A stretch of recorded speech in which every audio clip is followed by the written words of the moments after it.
So I'd like to welcome everyone back to this last session within this Shamatha practice program, focusing on mindfulness of breathing. So as we've been doing in each session, we can begin with setting a good motivation for the session. And we can each do that in our own way.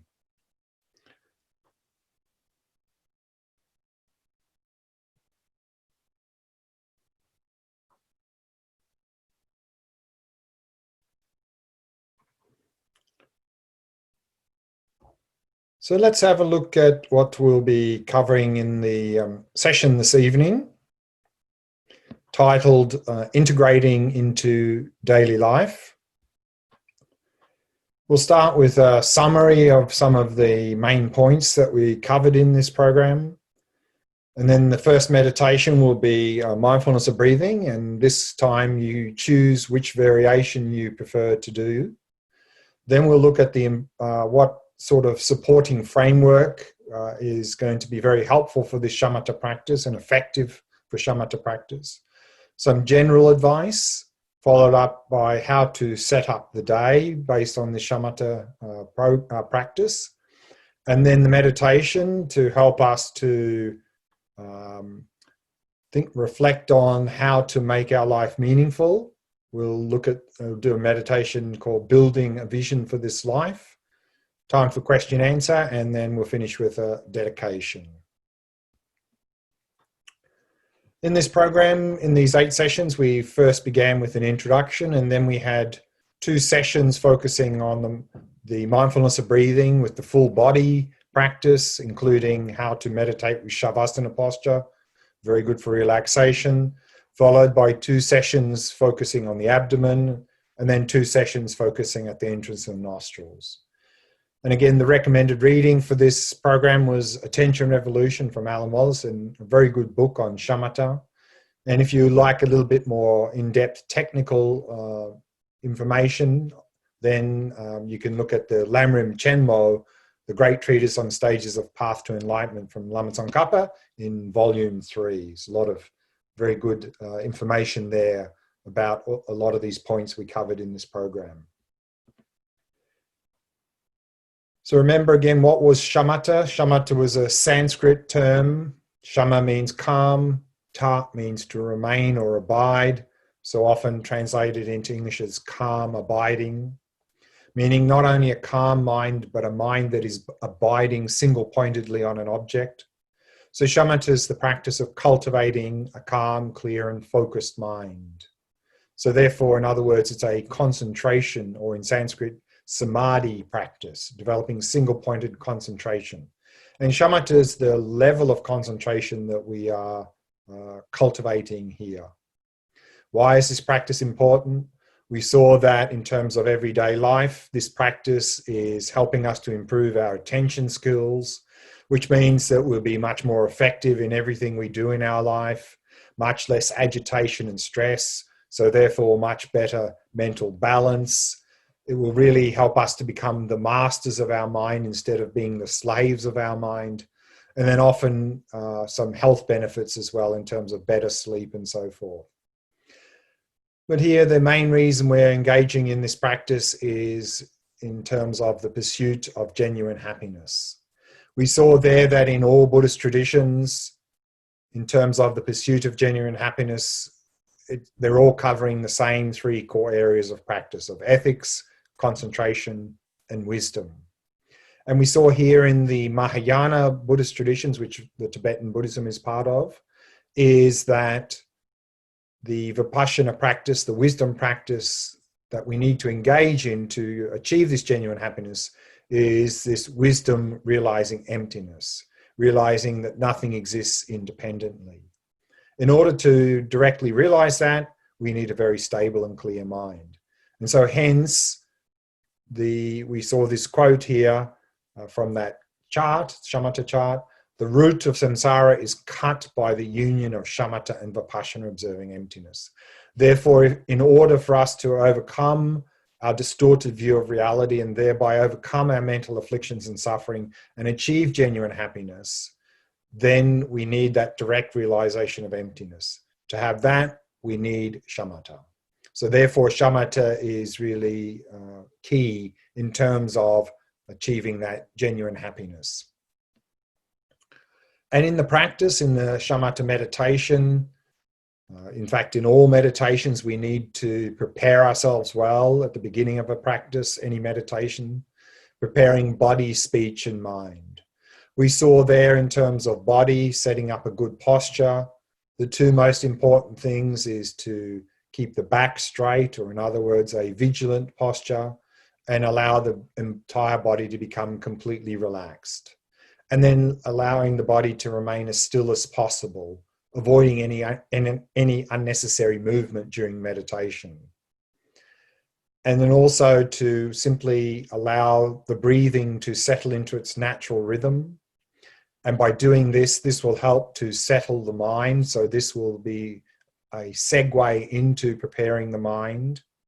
And in terms of preparing the mind, also, like the body, to allow the mind to settle in a state of relaxation into the stillness of the present moment and remaining vividly clear. And if we prepare ourselves well at the beginning of every meditation session, then the actual meditation will go a lot better. We need to spend as much time as we need to do this preparation. If we don't do it or cut it short, then we're just going to have more problems in the actual meditation session.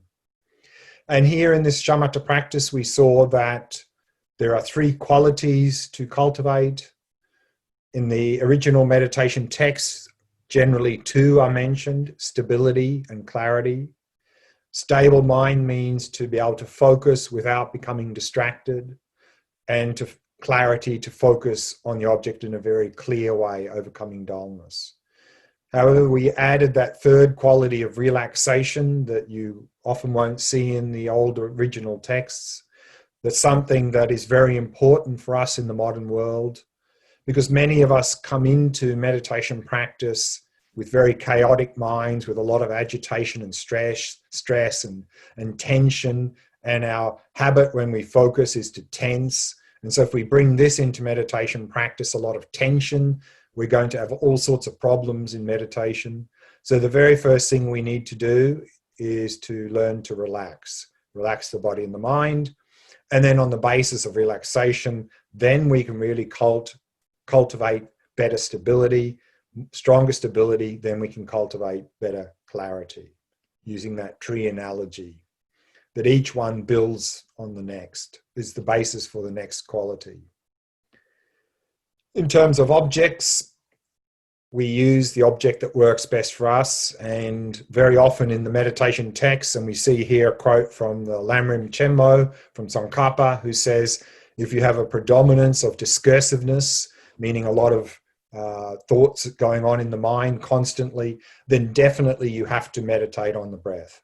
So this accounts for most of us in the modern world. We tend to be caught up in a lot of obsessive compulsive thinking. So for many of us in the modern world, the best object to use is the breath. And this is why we use the breath in this program. And in this program, we use 3 variations of this breath practice: the full body practice, the full body breath awareness, very good for relaxation; focusing on the abdomen, very good for improving stability of attention; and then lastly, in the last 2 sessions, focusing at the entrance of the nostrils, very good for improving clarity of attention. And then we also earlier mentioned a number of other objects that we can use. 2 objects that are very much recommended in attention revolution. One is to observe the mind, and the other one is resting in awareness. Very much suited for us in the modern world, because they really can help us to become the masters of our mind instead of being the slaves of our own mind. And then we saw in the Lamrim Chenmo that very much emphasized the object of focusing on a mental image of a Buddha. And this is very good preparation for the higher level of Tantra practice. Many people, however, find that quite challenging because it's a complex visualization. And then we even saw that we can even use a visual object to get into the practice. But a visual object, any sort of sense object, a visual object or sound, is quite coarse, and it can't take us very far in the practice. And then if we started with one of those objects, we would then have to move to a more subtle object, such as the breath or an image or the mind or so forth, to go further into the practice. But again, the bottom line with object is to use the object that works best for you. Tools, what tools we use for the practice. We saw there the two main tools, the symbolism of the rope of mindfulness, meaning to tie our mind with a rope of mindfulness to the object. So mindfulness is simply our ability to hold the object, to remember the object, to not forget it, to not become distracted. And the second tool was the hook of introspection, introspection being quality control, to monitor the mindfulness, to notice if we are succumbing to dullness or distraction. So that's quality control. So we need to use these two tools in this shamatha practice. And then we saw there are 5 main faults that can arise in this practice. The first one is laziness. And to overcome laziness in terms of doing the practice, to first cultivate faith, by reflecting on the benefits of the practice, to appreciate that this practice is going to bring us enormous benefits and thereby have faith in the practice. And that will lead to aspiration to do the practice. The more aspiration we have to do the practice, the more enthusiasm and effort we'll put into practice. And then slowly we'll achieve more and more physical pliancy, physical and mental pliancy, serviceability and flexibility of body and mind. Forgetfulness, the second fault, forgetting the instructions, forgetting the object. The antidote, mindfulness, to remember the instructions, to remember the object. And the 2 main imbalances of laxity and excitation, the technical terms for dullness and distraction. Again, that's the job of introspection, quality control, to monitor, to notice that. And then non-application was when we notice we've become dull or distracted and we don't do anything about it. So the antidote is application, which often will simply mean to reapply mindfulness to the object. And then over-application is at the higher levels of practice when we are actually focusing well on the object, but we're unnecessarily adjusting the focus. So there the antidote is equanimity, meaning balance, to simply leave the mind as it is because it's already balanced, it's already focusing well on the object. And if we apply those 8 antidotes to those 5 faults, then we move along these 9 stages to shamatha. So we saw in earlier sessions there that this is the classic model that's often used to describe the stages of progress in this shamatha practice, particularly when we're using an object such as the breath. And we saw also that this is accomplished through these 6 powers and 4 mental engagements, that these 6 powers are really helping us to move on to the higher and higher levels of the path to shamatha. First, the power of hearing, to hear about the practice, to listen to instructions so we know what to do. Then that can help us to start the practice, to get to stage 1. And then if we think and reflect about the practice, to understand it better, to get more enthusiastic about the practice, that can help us to get to stage 2. And then if we're strengthening our mindfulness, that can help us to go further onto stages 3 and 4. And then fine-tuning that focus more with introspection helps us to get up to through stages 5 and 6. And then more and more enthusiasm in the practice is what propels us onto stages 7 and 8, and then complete familiarity, which is what enables us to get to stage 9. And then eventually getting to the goal of shamatha.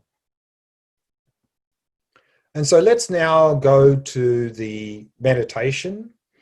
And so we'll do mindfulness of breathing because that's what's been our object for this program. We have looked at 3 variations: the full body breath practice, noticing sensations of the breath anywhere in the body. Together with that, or related to that, a slight variation of that is to simply notice the rhythm of the breath, then focusing at the abdomen and the nostrils. So for this meditation, you choose. You can choose whichever of those variations you prefer. In all of those, we're using bare attention, observing tactile sensations directly, and maintaining a continuity of mindfulness throughout the entire cycle of each breath. And don't forget the balance. So as we're enhancing stability and clarity, to not lose that relaxation, so always using introspection to monitor the state of your body and mind. Am I still relaxed in the body and the mind, or am I tensing? And if there's any tension arising in body or mind, to release it, particularly on the out breath. And then for those two imbalances of laxity and excitation, we had those key words that we introduced earlier to help remind us what to do.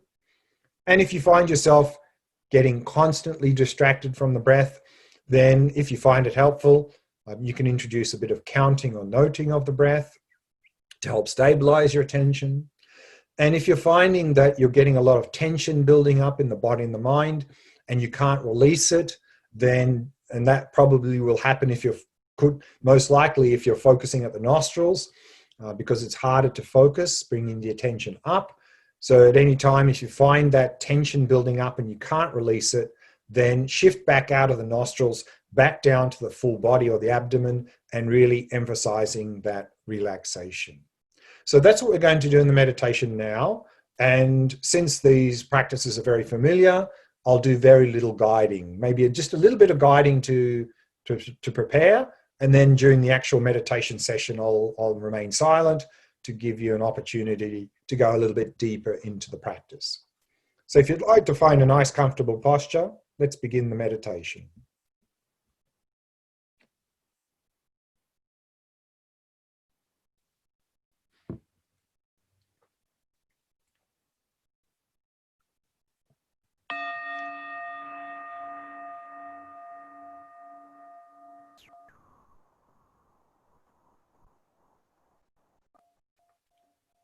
We begin as always by preparing the body, setting the body into a state of relaxation, stillness, and vigilance.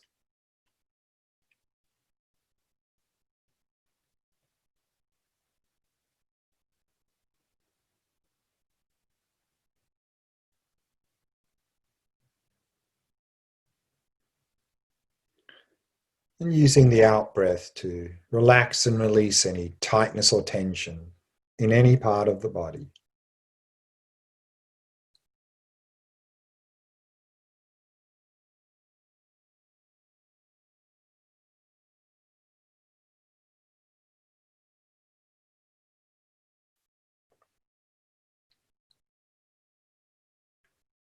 And softening and relaxing all the muscles in the face. All the muscles around the eyes, soft and relaxed.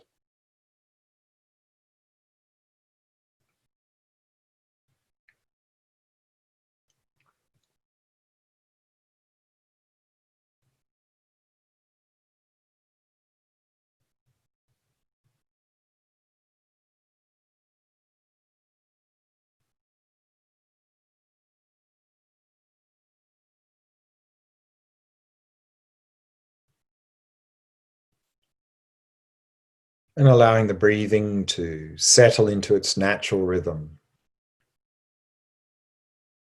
Simply allowing it to flow naturally and effortlessly.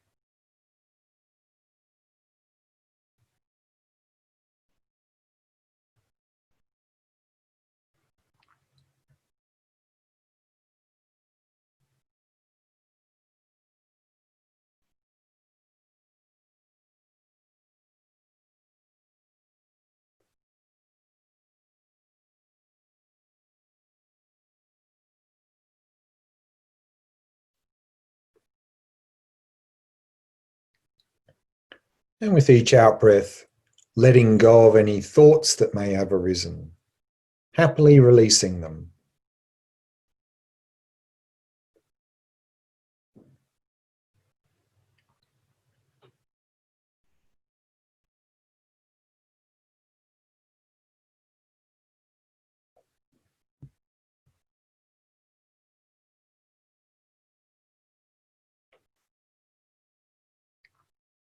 And simply allowing the mind to come to rest in the stillness of the present moment.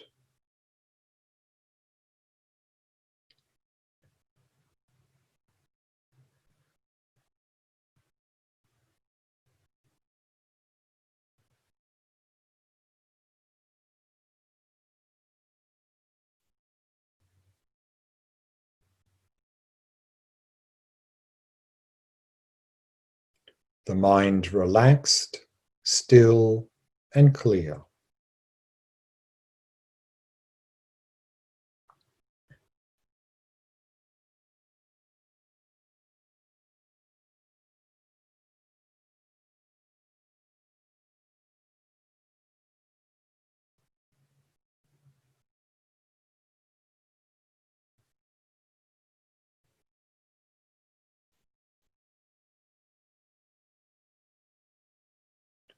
And then from that stillness, shift your attention to the variation of mindfulness of breathing that you want to follow in this meditation.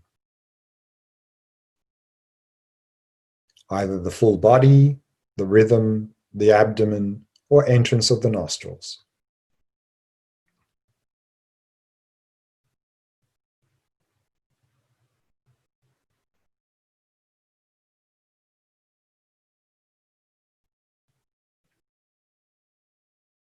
And maintaining an ongoing flow of mindfulness.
We can bring the meditation to a close.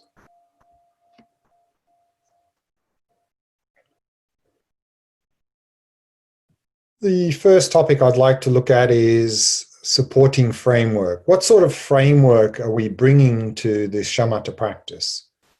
And so here we can talk about worldview in terms of two sort of categories. First is the worldview which sees the source of happiness and suffering is out there in the world. In other words, it's all about what happens to us, whether we're going to have happiness or suffering. And so with this worldview, which is dominant in the modern world, then because the source of suffering and happiness seems to be out there, then we tend to equate pleasure with happiness and pain with suffering. And so with this worldview, then it's all about what we can get from the world, that we try and get as much pleasure and try and avoid as much pain as possible. But of course, we're always faced with unpleasant, painful situations. And so therefore, with this worldview, the world appears as not very user-friendly because there's a lot of unpleasant things coming at us. And then in terms of with this worldview, doing shamatha practice, then I think there's going to be a lot of laziness because we're so caught up in trying to manipulate the world around us, trying to putting a lot of time and energy in trying to get those pleasant things that seem to be the source of our happiness, and putting a lot of time and energy trying to avoid those unpleasant things out there that really seem to be the source of our suffering. And so we're simply not going to have any time to meditate. And then if we actually engage in shamatha practice with this worldview, then as we saw, I think in yesterday's session, the last session, sorry, from Attention Evolution, when we talked about these prerequisites, that if we have this approach, then as Alan Wallace said, it's like a Band-Aid applied to a festering wound. And unfortunately, that's sort of a little bit the approach in some modern mindfulness traditions. Mindfulness is very, very useful, but often it's given without any effective framework. It's usually given just simply on the basis of what people already believe, that this worldview, that the source of happiness and suffering is out there. And so then based on that, we have a lot of craving and attachment to pleasant things, a lot of aversion, hostility, anger, hatred to difficult things, unpleasant, difficult people, and so forth. And therefore we end up reacting a lot and have quite a sort of a dysfunctional lifestyle.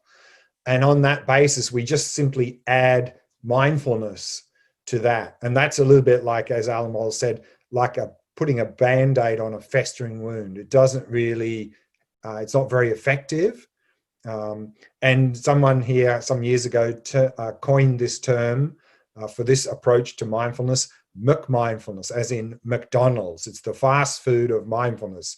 It's unhealthy type of mindfulness because it's not addressing any of these dysfunctional tendencies and our dysfunctional worldview, rather than just trying to put a little bit of mindfulness on top of that, like putting the Band-Aid on the festering wound. And I think it's not going to be very effective.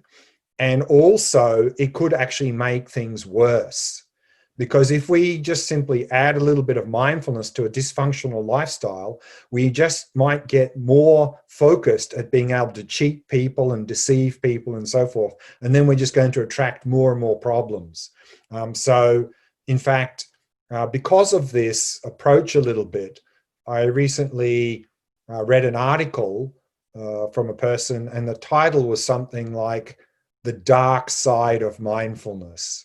Basically, the author was saying that, mindfulness is not all it's cracked out to be. There's a dark side. In fact, it can create a lot of problems for us. There's no dark side to mindfulness. There's only a dark side to using mindfulness without an effective framework, a supporting framework. And so then we can get into trouble. Whereas if we have an effective supporting framework, one where we have this worldview that the source of happiness and suffering is not out there anywhere, it lies within our own mind, then it's not so much about what happens to us, but how we respond to what happens to us. And so in this worldview, we don't equate pleasure with happiness and pain with suffering. Whether or not we suffer will depend on how we react or respond to pleasant and unpleasant things that come our way. And so then it's not so much about what we can get from the world, but rather what we can bring to the world. And with this worldview, then the world appears much more user-friendly. And with this worldview, then instead of being very lazy when it comes to doing the shamatha practice, we'll be very enthusiastic to meditate, to do the shamatha practice, because we'll realize that by doing the shamatha practice, this is the gateway to genuine happiness. And so we'll put a lot of time and energy into shamatha practice.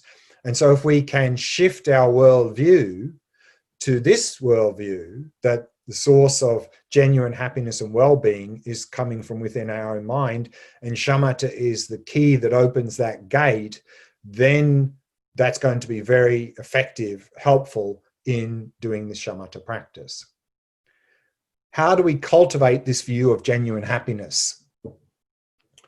What we see here in many Buddhist traditions, certainly in all the Tibetan Buddhist traditions, is the first step is to reflect on precious human life and death. Because we don't tend to appreciate the opportunity we have now. That often we only appreciate things either when we've lost them or about to lose them. And so even though we have a life full of opportunities to make it meaningful, we tend to waste it because we don't appreciate it. And so therefore, by reflecting on precious human life and death, understanding that this precious opportunity is not going to last forever, that will help us to have an aspiration to make our life meaningful and to make it meaningful now. And then on that basis, to next reflection is to reflect on the causality of our actions. That if we engage in harmful behavior, we'll end up with suffering results. If we engage in virtuous behavior, we'll have happiness results. And then on that basis of that reflection, that would inspire us to adopt an ethical lifestyle. So this would be the foundation of any meaningful life, is to adopt an ethical lifestyle. And then in addition to that, then to really reflect on suffering and its causes. What is suffering and what's its causes of suffering? Where does suffering originate from? And this is really the first two noble truths. And then through this reflection, to really understand that suffering is coming from within our own mind, that the real underlying source of our suffering is, at the deepest level, our distorted view of reality, this grasping onto an independent me and an independent world. And then through that, we end up with having craving and attachment to pleasant things, aversion to unpleasant things, and then the whole mess starts from there. And that's driving our behavior and resulting in our suffering. And so if we can appreciate that, and at the same time then appreciate this distorted view of reality is something that we can eliminate by coming to realize the nature of reality through vipassana practice, then we can really shift our worldview, that the source of happiness and the source of suffering is not out there, lies within our own mind. And those of you who have studied the Lam Rim know these reflections very well. These are some of the very first reflections that come in the Lam Rim, the precious human life, and then reflecting on these other points in terms of the person of lower initial capacity and even middling capacity. However, in other Tibetan Buddhist traditions, in the Kagyu and Nyingma, they package these four reflections in a single package, and they're often called the four thoughts. The four thoughts that turn the mind in terms of shifting our perspective, our worldview. And so here we have these 4 reflections coming from one of these practices from this in fact is coming from the Dzogchen tradition in the Nyingma school. These are exactly the same reflections you see in Mahamudra and in Lam Rim and so forth. And the first one is this life of leisure and opportunity is extremely difficult to find, to reflect on this precious human life. The second one, the measure of birth is impermanence and death. The results of, third one, the results of virtuous and harmful actions are infallible. And the fourth reflection is that the 3 realms of samsara are just an ocean of suffering. And so by doing these reflections and internalizing them and remembering them, then we will be inspired to transform our mind into Dharma, to turn our mind, to shift that worldview and to engage in a more meaningful life and thereby the gateway to that genuine happiness is this shamatha practice on the basis of ethics. And so if we really cultivate this view of genuine happiness, then we're going to be much more easily able to implement these prerequisites for shamatha we saw in the previous session. That we'll be able to have few material desires and be much more content because we'll see those things that we're chasing after out there are never going to satisfy us. And so we'll be content with adequate material possessions. And then we'll be able to have few activities to simplify our life because we'll lose interest in all these things we chase after in our life. And also, therefore, to adopt an ethical lifestyle, have ethical discipline and help. And that will also enable us to more easily let go of compulsive thinking. Because a lot of our obsessive compulsive thinking is about thinking about how we can get those things out there that seem to give us happiness and how we can avoid those things out there that seem to give us a lot of suffering. So we'll be able to let go a lot of those. So therefore, from this view of genuine happiness, having this as a supporting framework, we'll be able to establish these prerequisites for shamatha practice more easily, much more easily. And as I just mentioned, we're going to have much more enthusiasm to meditate. And here again, quoting from Attention and Evolution, mental balance is the gateway to finding genuine happiness, and shamatha is the key that opens that gate. And also, by shifting this worldview, this will enable our career to be much more fulfilling and rewarding. Because then it's all about what I can bring from the world rather than what I can get from the world. If we have the worldview, the source of happiness and suffering is out there somewhere, then I think no matter what career we have, no matter how high a position we have, no matter how much money we're earning and so forth, I think in the end our career will not really be very rewarding, fulfilling and satisfying. We'll never be satisfied because we'll never be able to get enough, no matter how high a position we have, no matter how much money, no matter how big a house and so forth, we will never be satisfied. In fact, we'll probably at some point realize it's never going to satisfy us and we'll maybe end up with a lot of depression instead. Rather that if we shift the worldview, then even if our career is just an average sort of job, it can be much more rewarding because it's all about what we can bring to the world. Then we can use whatever talents we have to help people around us. And then it can be very rewarding. Even a very simple job can be very rewarding. And then also with this shifting worldview, we'll be able to, as I mentioned before, with the worldview, the source of happiness and suffering is out there, then the world won't seem very user-friendly. With the shifting the worldview, the source of happiness and suffering is within, then the world will be very much more user-friendly. And therefore, we'll be able to make this shift that when we're faced with difficult situations in our life, now often when we're faced with difficulties in our life, because they seem to be problems then, because we don't want them, because they seem to be the source of our suffering, then we develop aversion, and then we actually end up with a lot of suffering, because it's our aversion to difficulties that really causes the suffering. So if we shift the worldview, then we'll be able to much more easily see difficult situations, not as problems or obstacles, but as actually as opportunities. Because then they challenge us.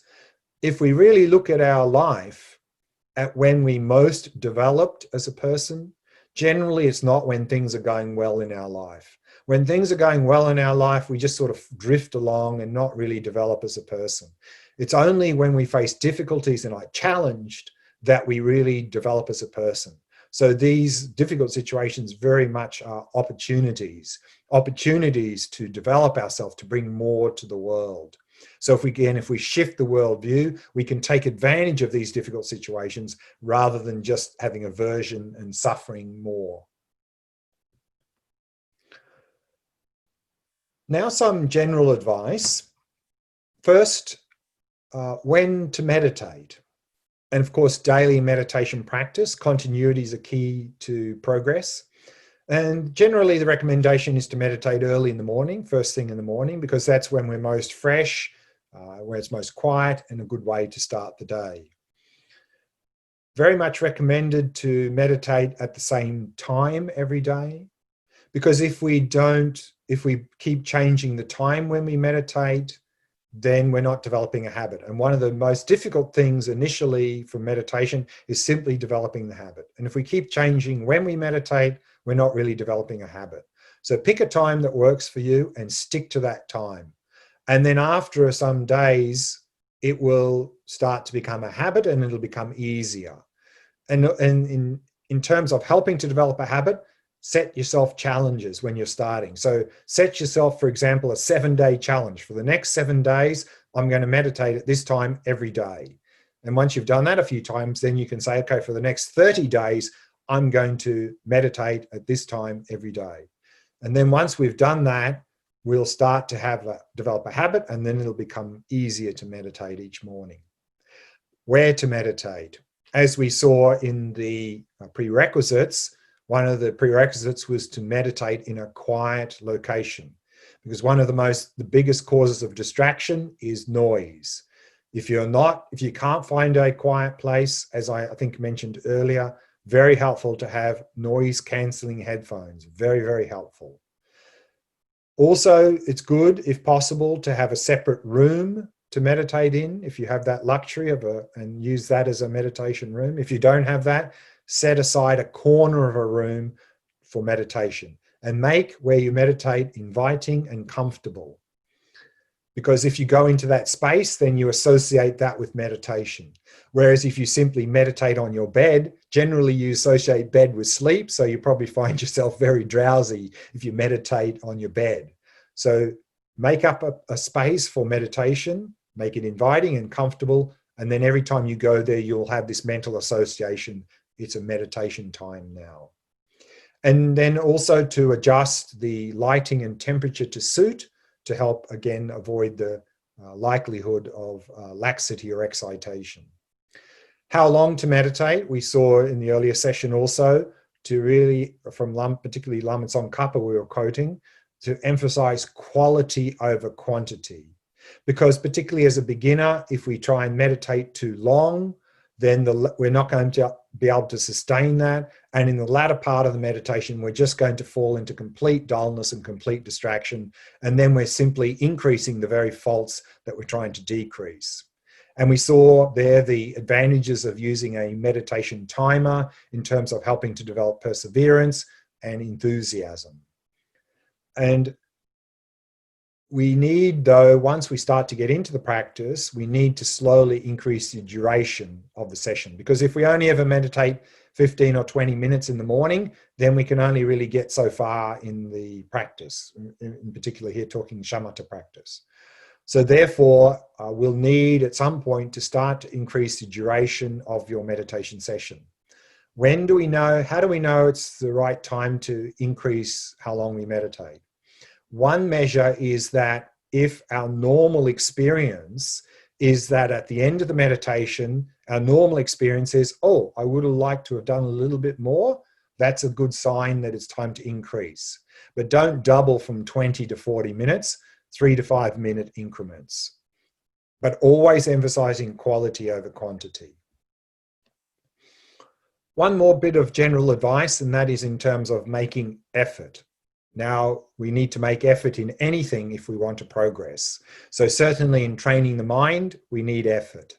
But remember here, effort In fact, effort in Buddhism is defined as a mind that delights in virtue, means a mind that's happy to do good things. So if we're happy to do something, then it really becomes effortless. So therefore, it's very important when we're applying effort in practice to maintain a joyful mind. Don't turn meditation practice into some sort of hardship that we have to endure. If we do, we've completely missed the point. We have that joyful state of mind. And the key to progress is continuity. So therefore, it's important to train the mind on a daily basis, i.e. a daily meditation practice, and then also to continue to integrate that into the rest of the day. And we'll look at how to do that shortly.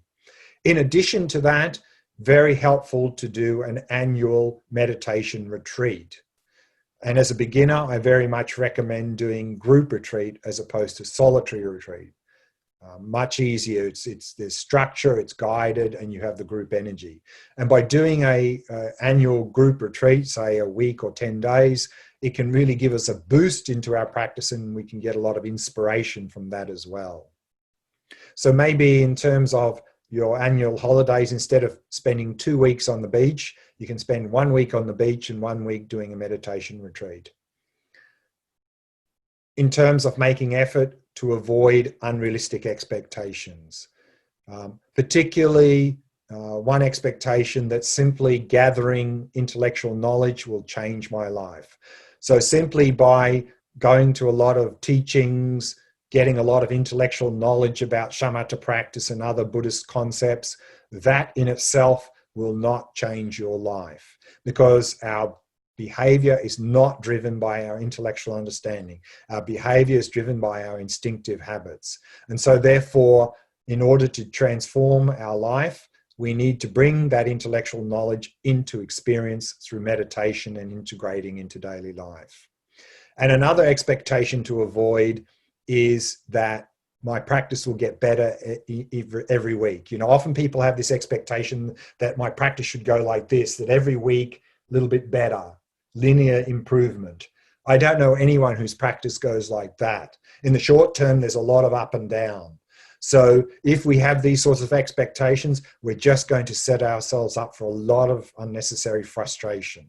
So rather drop all expectations, have a long-term perspective, and then in the short term, there'll be a lot of variation. And again, it's not so much what happens to us that's important, but how we respond to what happens to us that's important. And again, when we're facing difficult situations, then to see them as opportunities, not to see them as problems or obstacles. And also, we mentioned earlier in the prerequisites, the importance of like-minded friends when we're making effort here in the spiritual path. That if we have this idea, I'm an independent person, I can do it myself, I think you're going to find it extremely difficult, if not impossible.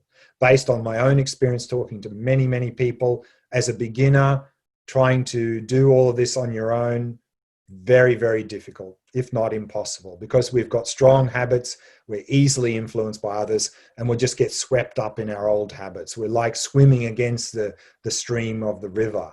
So we need help. So find these like-minded people, this spiritual community, Sangha, and support each other, and then we can make some progress. So next, setting up the day. How to set up our day based on the Shamatha practice. First thing in the morning, very helpful to set a good motivation for the day. And here I have a motivation that I think is very good from His Holiness Dalai Lama, where he says, every day, think as you wake up, I'm going to benefit others as much as I can. I think if we can set this motivation in every morning, this will set ourselves up for the day very well. Again, in the morning, start with a meditation, pick a time, stick to it, quality over quantity, as we mentioned. And here, in terms of Shamatha practice in this program, we looked at mindfulness of breathing, these variations, full body, rhythm, abdomen, nostrils. So using whichever of those variations you find most effective. However, not to just do Shamatha practice, that's a little bit imbalanced. We need a balanced approach to practice. And the other two main areas of practice are the two main wings of practice of wisdom and compassion. And so therefore also to integrate into your morning meditation some wisdom and some compassion, or vipassana and compassion practices. So we need a balance between those practices to be effective. And then during the day, if we want that shamatha practice to be effective, then we need to continue to cultivate mindfulness throughout the day. We could, at the start of a day, simply say, I'm going to be mindful for the whole day. We'll probably forget that after 5 minutes. So therefore, as a beginner, to help us to remind to be mindful, to use triggers. Triggers can take a number of forms. One is whenever we notice any tension in the body or the mind during the day, just stop whatever we're doing and then do a little mindfulness exercise. Maybe just focusing on your breathing for 3 breaths. Or when you're doing certain actions every day, make a strong determination to be fully present with that. For example, brushing teeth, eating meals, and so forth. And then also we can have apps, mindfulness apps to program that gives a little bell maybe once an hour. And when we hear that, to stop whatever we're doing, and little mindfulness exercise. Again, maybe just focusing on our breathing for 3 breaths. So if we seed the day with these moments of mindfulness, then we'll start to get in the habit of being more and more mindful through the day. Another thing very helpful, letting go of this compulsive thinking. Again, shifting worldview can be very helpful there, but also in terms of daily life, to anchor ourselves a little bit in the breath. Or also, whenever we're doing any physical activity, to be completely in the senses. If we're walking down the street, eating a meal, or whatever physical activity we're doing, switch off that obsessive compulsive thinking mind and be fully present in the senses when we're doing that activity. And then at the end of the day, very helpful before you go to bed, review the day. How did I go today? And then pick one good thing we did during the day, rejoice in that, be very happy about that, and make a strong determination to continue that positive behavior the following day. Pick one negative thing we did during the day and have sincere regret for having done that negative thing, and make a strong determination not to do that negative thing the following day. In that way, we can both increase positive habits and decrease negative habits. And in addition, I think, because as I mentioned earlier, we tend to take things for granted. We don't appreciate how much we receive from others particularly, and from the world around us, is to think about one thing we receive during the day and have a sense of gratitude for that. And that can really transform our life as well. And then the last thing we can do, going back to, I think, session 3, where we looked at how to meditate using the shavasana posture, is we can use the shavasana posture as a transition to sleep.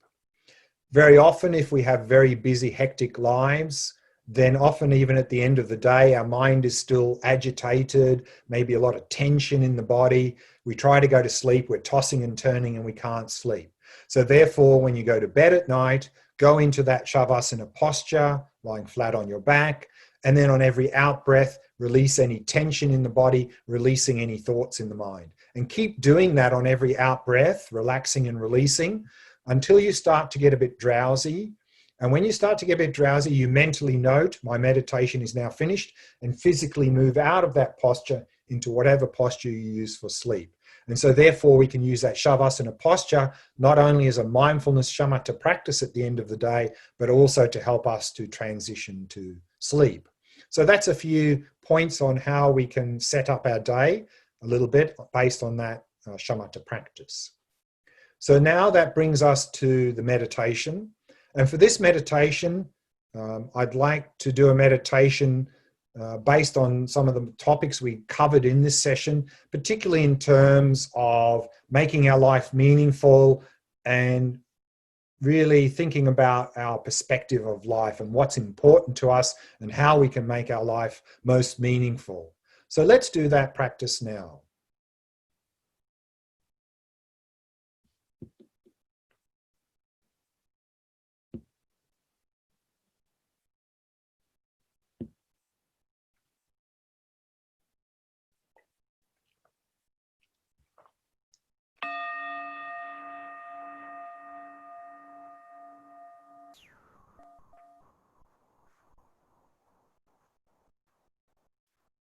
We begin by establishing a good posture,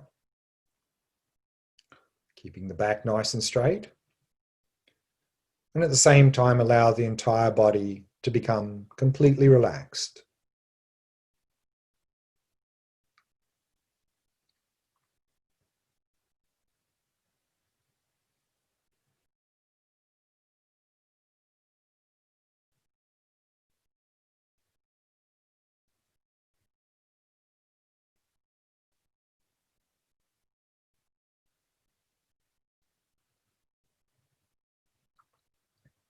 And relaxing more deeply with each out-breath.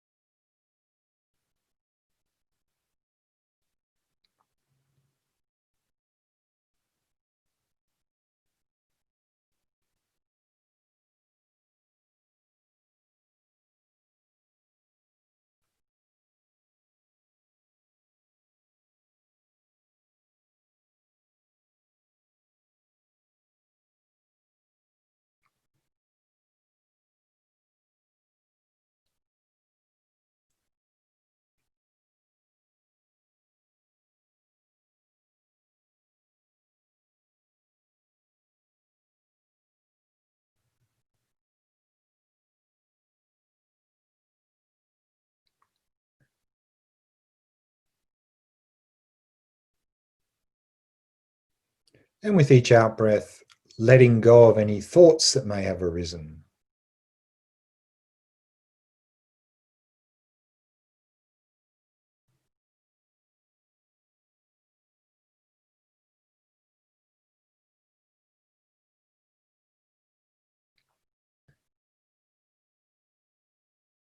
And simply allowing the mind to come to rest. Resting in the stillness of the present moment.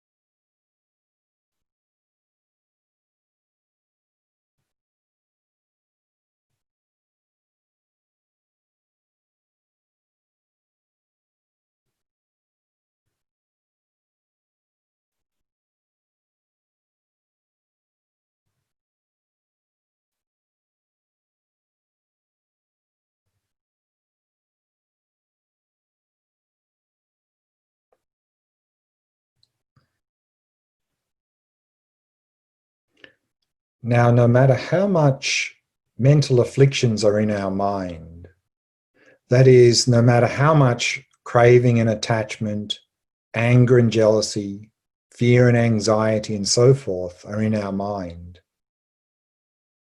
these mental afflictions are not part of the nature of our mind. They're merely like dirt covering the surface of our mind. And beneath these mental afflictions is the natural purity of our mind.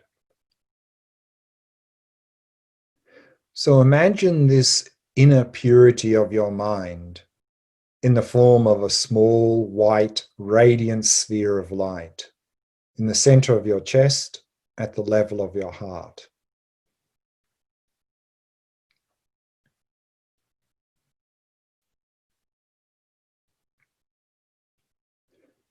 And we can begin to build a vision for this life by reflecting on 4 points.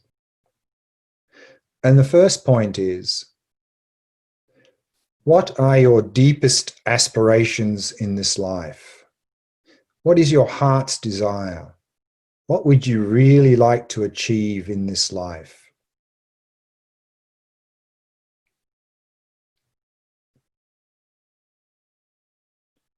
And try to picture your deepest aspirations very clearly.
And then arouse the thought, may I realize my deepest aspirations.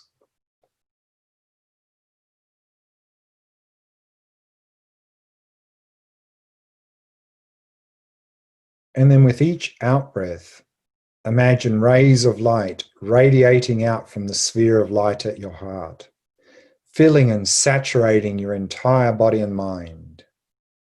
Imagining that your deepest aspirations are being fulfilled right here and now.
Now, in order to help you actualize your deepest aspirations, what kinds of material assistance would you like to receive from the world around you?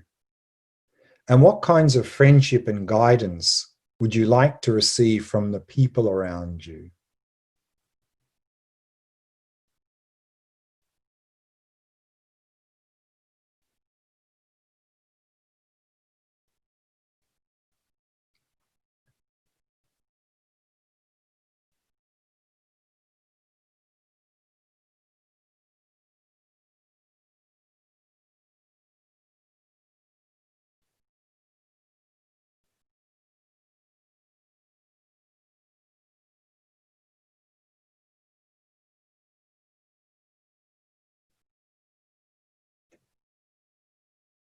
And then arouse the thought, may I receive everything that I need to actualize my deepest aspirations.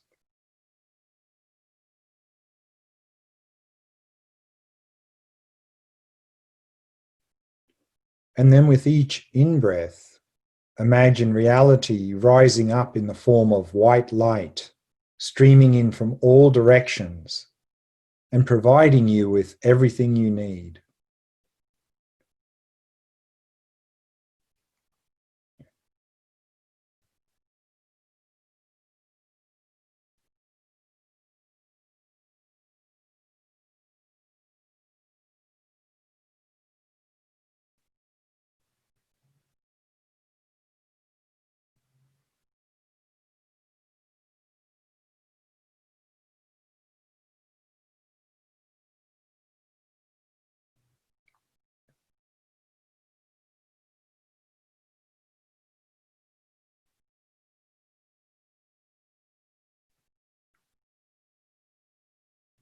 Now, the help that we receive from the world around us is not enough for us to actualize the genuine happiness that we seek.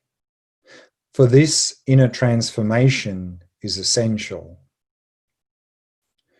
So the third point to reflect on is, how would you like to transform and evolve as a person? What faults would you like to be free of? And what qualities would you like to possess?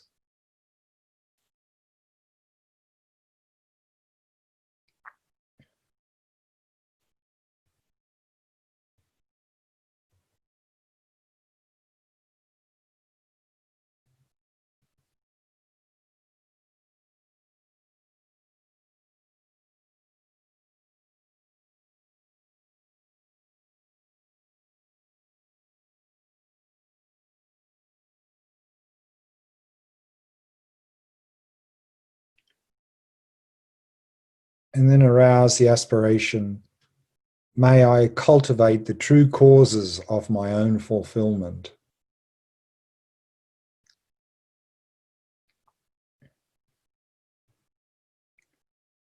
And with each out-breath, imagine rays of white light radiating out from the sphere of light at your heart, filling your body and mind. Imagining that you're becoming that person, free of those faults, possessing those qualities, right here and now.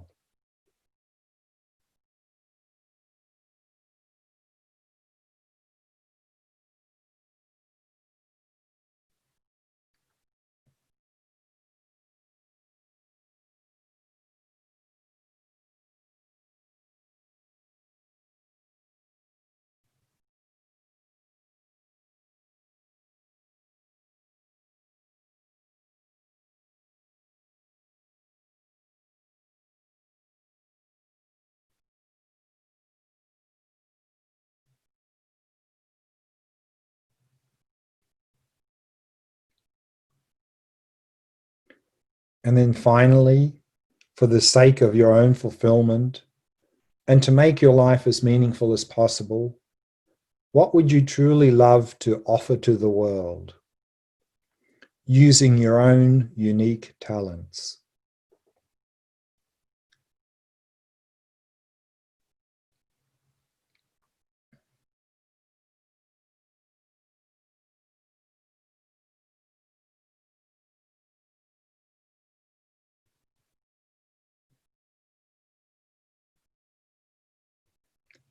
And then with each out-breath, imagine the white light of loving kindness radiating out in all directions from your heart as you actualize this offering to the entire world right here and now.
And then release all appearances and allow the mind to come to rest.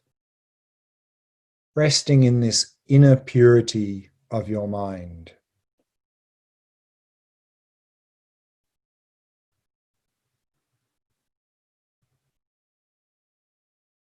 Which is in the nature of loving kindness.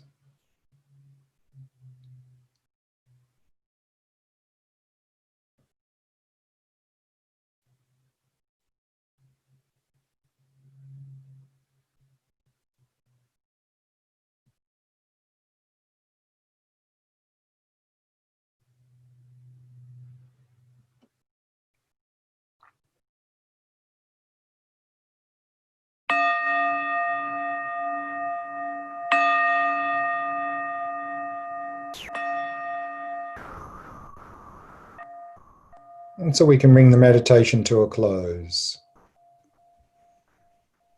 We have some time for Q&A now. Got any questions for me, Miffy? Yes, there's a whole lot of questions, Glenn. Okay, let's start. The first one from Rosemary. So the conditions that you described to support shamatha meditation practice sound quite idealistic because many Which people... conditions? The 6 prerequisites, you mean? Or? The ones like, because many people are like isolating because of COVID, Sure. and sharing noisy spaces or being incarcerated, or maybe would never have a chance to go on a group retreat. So should we give up on attempting shamatha practice or lower our expectations? Well, actually, I mean, I think in some ways we can have much better conditions because of COVID, because we're at home more. I mean, particularly if there's a lockdown, then we're not running around doing all these things we normally did, and maybe we're not even going to work and so forth. So actually, for many people, they would have much more time.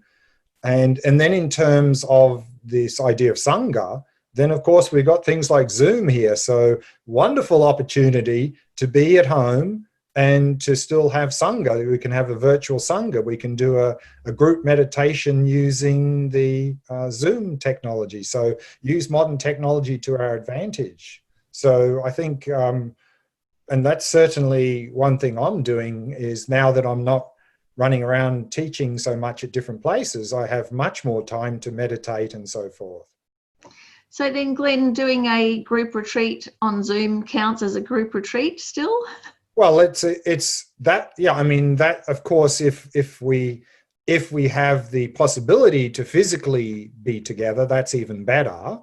But I mean, sometimes because of things like COVID or other reasons, we can't do that, or financial reasons or so forth. And then a halfway house between a physical group retreat and a solitary would be a virtual group retreat. And so I'm leading a number of those now during this time, weekend retreats and so forth. Okay, thank you. Then Carolyn asked, can you say more about the comment you made about how the physical senses start to reduce and then close down their influence with practice? Right. So that was in terms of shamatha.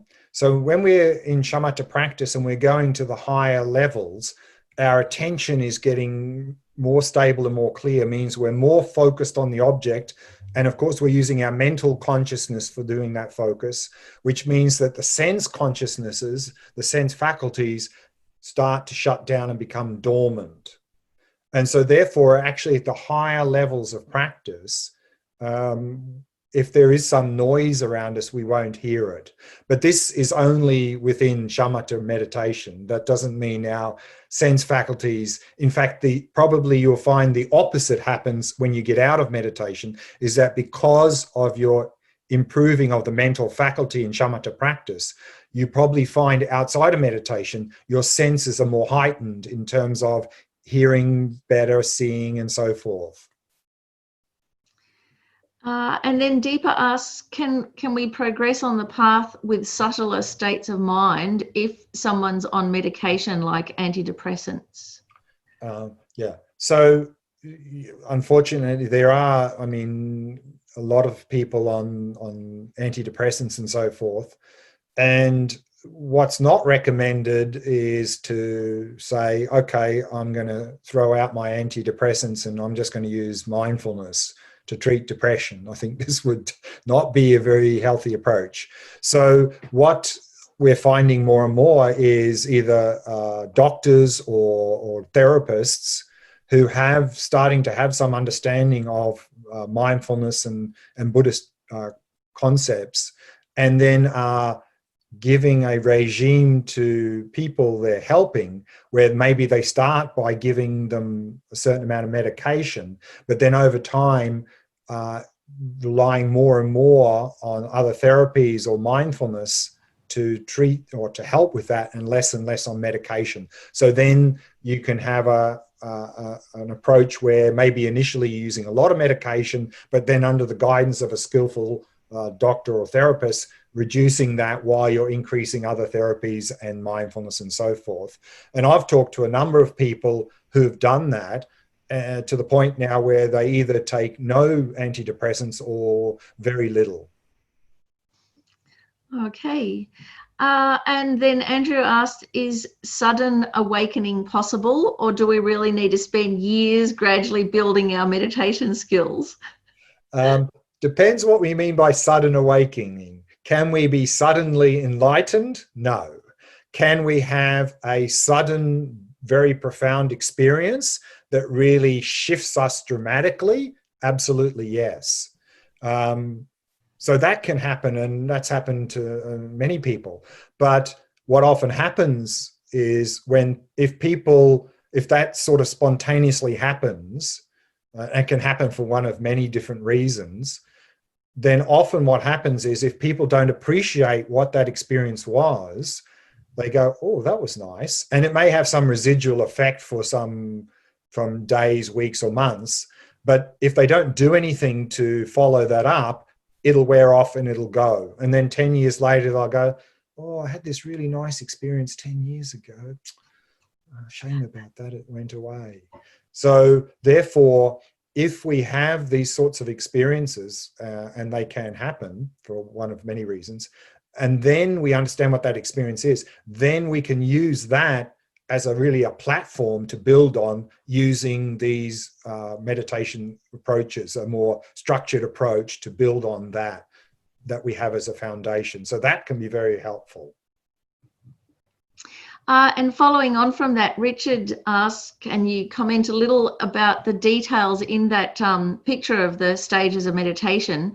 Right at the top, the two rainbows coming from the student on the elephant, and that last point of the path. Yeah, I'm not seeing any descriptions on that, but it could be, I'm just speculating here, is that, and we see this in Lamrim Chenmo, when he says that when you achieve shamatha, you can take one of two paths of meditation. Either you can do vipassana in terms of emptiness, or you can actually develop higher and higher levels of shamatha in that terms. So maybe that's because I think the elephant's on one of those rainbows and there's another one. So that may depict that, because that diagram is a Tibetan version of it. And definitely if you look in the Lamrim Chenmo and other similar texts, they often talk about, once you've achieved shamatha, you can either go off onto what's called the supramundane path of meditation, or the mundane path of meditation. Supramundane is where you're doing vipassana practice of emptiness. The mundane path of meditation is where you're developing higher and higher levels of samadhi, the jhanas and samapati. So perhaps, I'm just speculating because I've never seen any instruction on that, but perhaps those two roads is showing those two paths.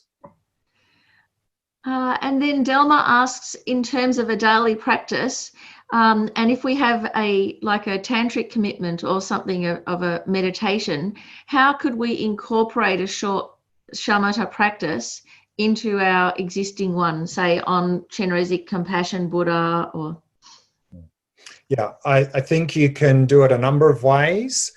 You could, for example, do a shamatha practice before you do your sadhana practice. In that way, hopefully your mind is more calm, more clear, more focused, so that your sadhana practice is more effective. That would be one approach. Another approach would be to integrate the shamatha in the sadhana practice. And in the sadhana practice, there are many points in a sadhana practice where you can insert some shamatha in terms of when you're doing the visualizations and disillusions and so forth. There are a number of points, depending on the sadhana, where you can do some shamatha on a particular object inserted at that point. So I think both of those options would be helpful. Well, you could do both at the beginning and in the meditation.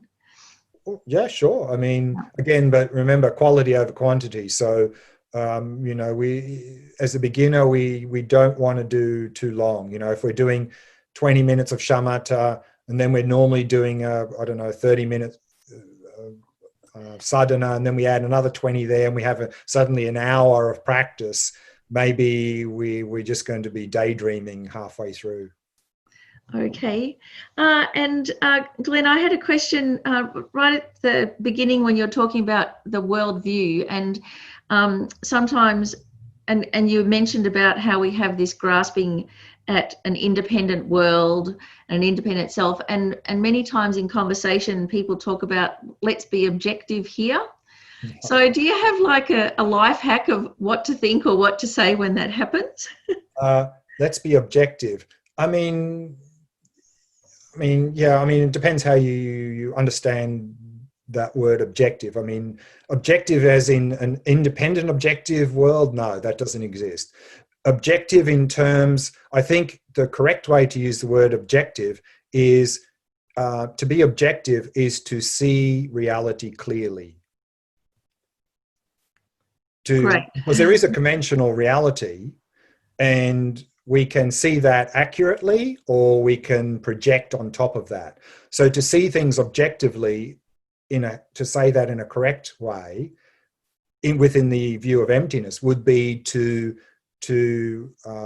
not project on top of what's there, because there is a conventional reality there. We're not negating the existence of things. So to see things objectively would be to see things accurately without projecting on top. Okay, brilliant. And then there's many people saying, how can we do more meditations with you, Glen? Where can we find more guided meditations or the online retreats? And are you doing another course here at Lungri Tompa Centre soon?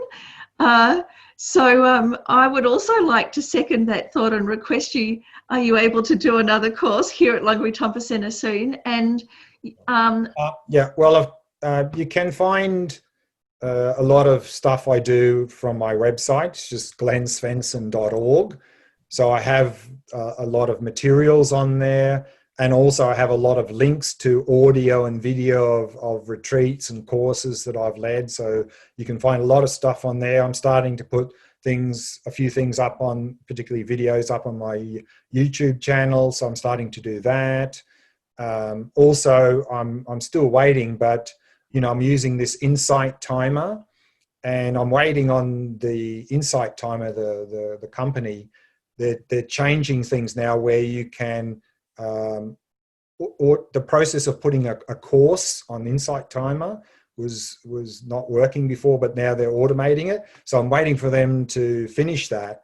And then my plan is to put a lot of this stuff that I'm doing, like this and other things, as a course, including guided meditations, on Insight Timer. So that'll be available. I have thrown up a few Shamatha meditations on Insight Timer now, so they're available to listen to, but I want to put a lot more stuff up on Insight Timer in terms of running courses like this, including guided meditations and so forth. But like I said, I'm waiting for them to update the app where I can put these courses up first. So I'm still waiting on that. I've been waiting on that for some months.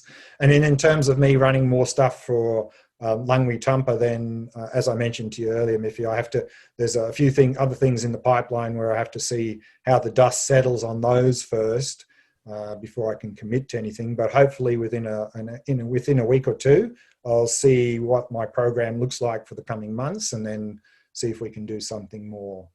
And if we do, then I'll probably want to do the next part of the shamatha, that is using the mind and resting in awareness as the objects. That would make sense. But let's see if we can manage to do that. So I'm pretty sure everybody who's come along to this course would be quite enthused to maybe create the merit by actually getting their shamatha practice going really well, so we can create the perfect conditions for you to come back and lead stage 2 for us. That would be really wonderful. Great. Okay, anything else? Otherwise, No, that's it.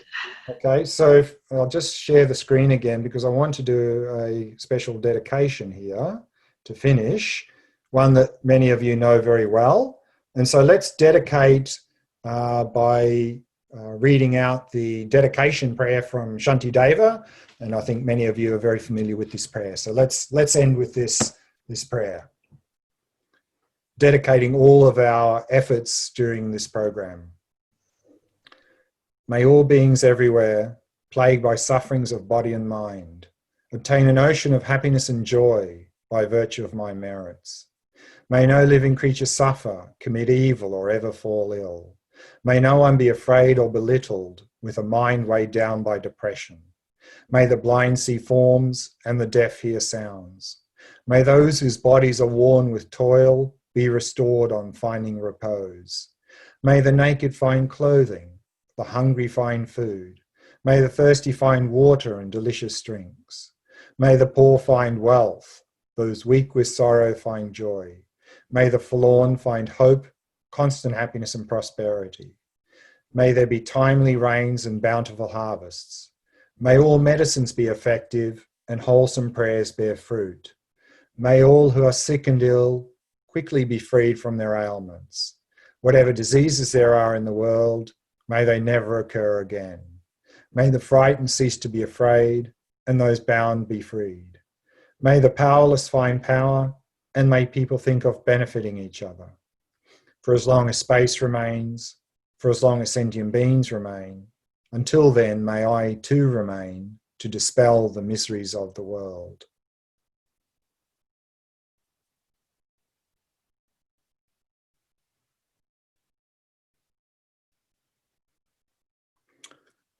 Thank you very much.